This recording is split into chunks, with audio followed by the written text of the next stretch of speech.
Welcome to Lesson 2B of Dark Hole Elementary, Hardleg Gaming's beginner guide on how to play the Yu-Gi-Oh! Trading card game. I'm Hardleg Joe, and in this lesson I'll be talking about the different types of trap cards.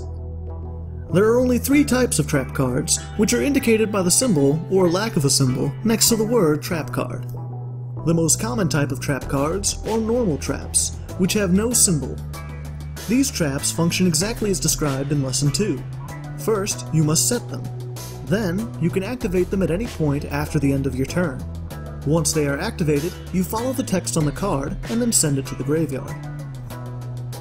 Continuous traps, indicated by the infinity symbol, work exactly the same as normal traps, except that they are not immediately sent to the grave after you activate them.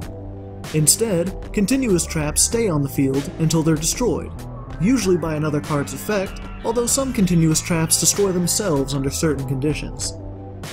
Just as it is with continuous spells, you may not send a continuous trap to the grave whenever you wish.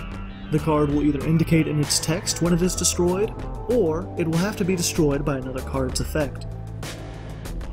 The third and least common type of trap are counter traps, which are indicated by an arrow symbol. As the name implies, counter traps are used to counteract other spells and traps. They often have conditions stating that they may only be activated in response to other cards, and most of the time their effect is to negate the activation of those cards, preventing them from having activated at all.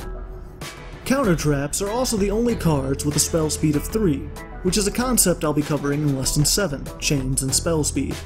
Feel free to check out those videos if you want, but as a beginner, all you really need to understand is that counter traps overrule every other kind of card, and can only be countered by another counter trap.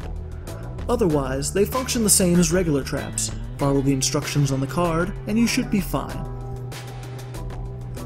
That's it for this lesson of Dark Hole Elementary. Now that you're all caught up with your spells and traps, move on to Lesson 3 to learn about monster cards.